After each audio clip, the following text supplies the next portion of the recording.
하나님 말씀 창세기 28장 1절에서 9절의 말씀입니다.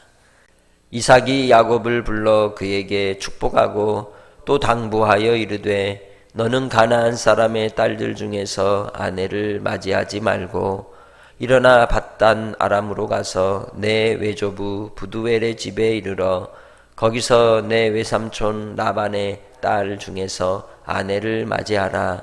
전능하신 하나님이 네게 복을 주시어 네가 생육하고 번성하게 하여 네가 여러 족속을 이루게 하시고 아브라함에게 허락하신 복을 내게 주시되 너와 함께 내 자손에게도 주사 하나님이 아브라함에게 주신 땅 곧 네가 거류하는 땅을 네게 차지하게 하시기를 원하노라. 이에 이삭이 야곱을 보내매 그가 밧단 아람으로 가서 라반에게 이르러 라반은 아람 사람 부두엘의 아들이요 야곱과 에서의 어머니 리브가의 오라비더라. 에서가 본즉 이삭이 야곱에게 축복하고 그를 밧단 아람으로 보내어 거기서 아내를 맞이하게 하였고 또 그에게 축복하고 명하기를 너는 가나안 사람의 딸들 중에서 아내를 맞이하지 말라 하였고 또 야곱이 부모의 명을 따라 밧단 아람으로 갔으며 에서가 또 본즉 가나안 사람의 딸들이 그의 아버지 이삭을 기쁘게 하지 못하는지라. 이에 에서가 이스마엘에게 가서 그 본처들 외에 아브라함의 아들 이스마엘의 딸이요 느바이옷의 누이인 마할랏을 아내로 맞이하였더라. 아멘. 우리가 중요하게 신앙생활할 때 생각해야 될 것은 하나님의 약속입니다. 성경을 읽으면서 하나님의 약속을 찾아 밑줄을 그어 보십시오. 많은 부분에서 하나님께서 우리에게 주시는 그 약속은 순종하는 자, 믿는 자에게 주시는 복입니다. 그리고 그 약속을 따라 하나님께서 우리를 구속하시는 구속의 역사로 예수 그리스도의 길을 준비하시는 비밀들이 담겨져 있는 것입니다. 이 아브라함을 택하심도 이삭과 또 야곱을 택하시고 그들에게 복을 주시는 이유도 거기에 있습니다. 이 야곱과 에서의 모습을 보면 우리가 하나님의 사랑을 입는 자가 어떤 사람인지 그리고 그 약속을 사모하고 믿음으로 살아가는 자가 어떤 사람인지가 보입니다. 그건 다름 아니라 부모를 공경하는 사람입니다. 에서와 야곱을 비교해서 보십시오. 에서는 자기가 원하는 대로 눈에 보이는 대로 하고 싶은 대로 그렇게 살아온 사람이었습니다. 가장 기본적인 것이 무엇이냐? 부모의 뜻을 받드는 것. 그것은 곧 하나님의 뜻을 받드는 태도와 같기 때문입니다. 그래서 하나님께서 이 땅에 10계명을 주실 때에 사람에 대한 제일 첫 계명은 내 부모를 공경하라는 데 있습니다. 야곱이 왜 하나님의 축복을 이삭으로부터 장자의 축복을 받는 일에 속이면서까지 받았느냐? 그건 다름 아니라 아버지에게는 가까이 하지 못했을지 몰라도 그러나 그는 어머니를 통해 아버지를 섬겼고 어머니를 통하여 아버지 뜻을 받드는 자였던 겁니다.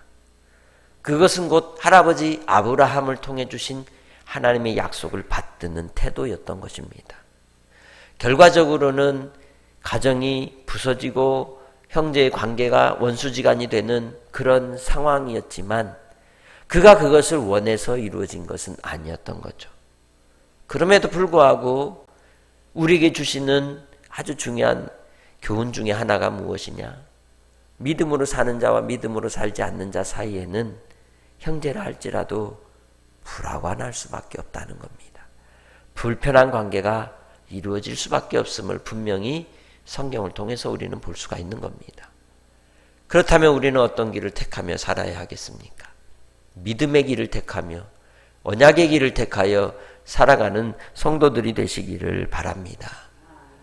이러한 상황이 올 때에 결국 엎질러진 물이 된 상황에서 이삭이 결단해야 되는 상황으로 치닫고 말 때 그 결단을 하도록 도와준 사람이 누구입니까? 리브가였습니다. 그래서 이 27장 46절의 말씀을 통해서 리브가가 한 말이 뭡니까? 자기한테 살 재미가 안 난다는 거죠. 넌더리가 안 난다는 겁니다. 에서의 부인 곧 며느리들 때문에 내가 죽겠다는 거예요. 왜 그럴까요? 그들은 어느 사람? 가나안의 햇사람이었습니다. 그런데 그들은 이 리브가의 말을 들었을까요? 듣지 않은 겁니다. 부모의 마음을 알고 헤아릴 줄 아는 사람, 그리고 하나님의 뜻을 받들어 순종하는 사람, 믿음으로 사는 사람은 그래서 공통된 특징이 뭐냐? 하나님의 말씀을 받든다는 겁니다. 부모를 공경한다는 겁니다. 하나님께서 이 땅에 살아가는 우리의 삶을 통해서도 하나님을 사랑하는 자들에게 그 선한 마음을 허락하여 주의 뜻을 이루게 하시는 줄 믿습니다. 야곱이 그의 삼촌 라반의 집에 가서 그 20여 년을 버티고 버틸 수 있었던 이유도 뭐였을까요? 약속 때문이었고 엄마 때문이었습니다. 우리 인생의 삶 속에서 하나님 아버지의 언약을 따라 받드는 삶, 그것이 믿음으로 사는 자의 복인 줄 믿습니다. 그래서 이 야곱에게 주었던 어머니의 약속, 그리고 부탁, 그리고 이제 이 이삭이 야곱을 위하여 오늘 진정한 마음으로 몇 가지 지켜야 될 원리를, 도리를 전하여 주고 축복을 진심으로 해줍니다.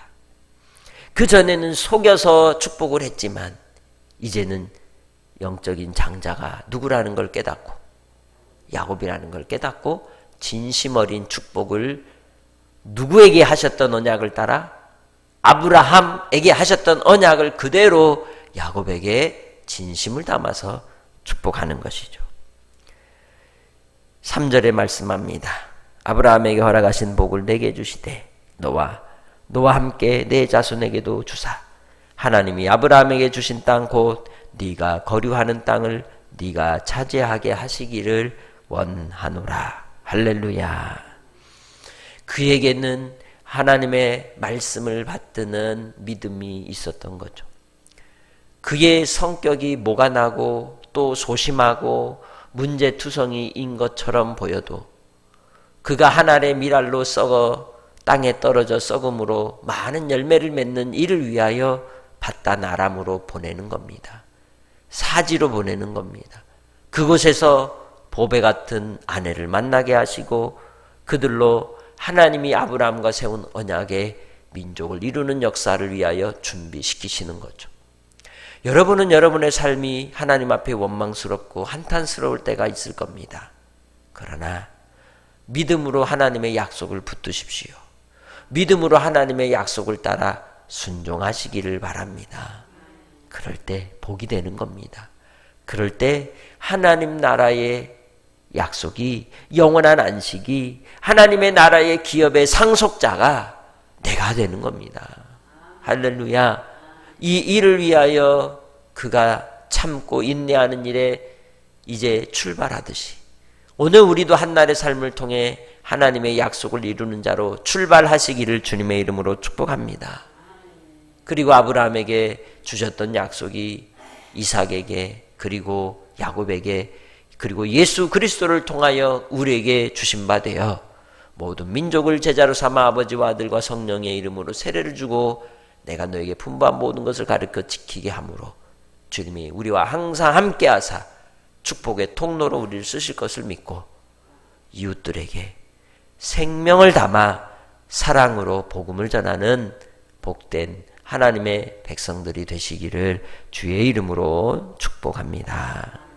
하나님 아버지, 주께서 언약하신 바 우리를 사랑하시고 구원하시기 위하여 주 예수 그리스도의 생명의 길을 열어주시려고 아브라함을 택하시고 이삭을 택하시고 야곱을 택하여 그의 인생의 고난과 곤고함에도 불구하고 언약을 따라 순종하는 믿음으로 살게 하신 아버지, 우리도 오늘 하루를 통해 언약의 말씀으로 순종하며 살게 하옵소서. 주 예수 그리스도가 우리의 생명의 주가 되심을 알고 믿고 순종하여 우리의 삶의 자리에서 사랑의 씨앗이 되게 하시고 아버지 하나님의 영광을 위해 오늘도 생명의 꽃을 피우는 한 날이 되게 하옵소서. 사랑하는 성도들의 입술에 그리스도의 향기가 나게 하시고 사랑하는 성도들의 손과 발에 주님의 발자취, 주님의 흔적이 남는 복된 신앙으로 살기 원합니다. 오늘도 젊은 우리 아이들, 또 우리 청년들, 또 아버지 하나님 한날의 삶을 살아가는 우리 믿음의 식구들의 삶의 기업 위에 주님이 함께하여 주시고 만남의 복을 허락하여 주시고 주께서 이루고자 하시는 구원의 역사와 신앙의 간증이 넘치는 한 날이 되도록 주님께서 함께하여 주옵소서. 아버지 하나님 감사하며 예수님의 이름으로 기도합니다. 아멘.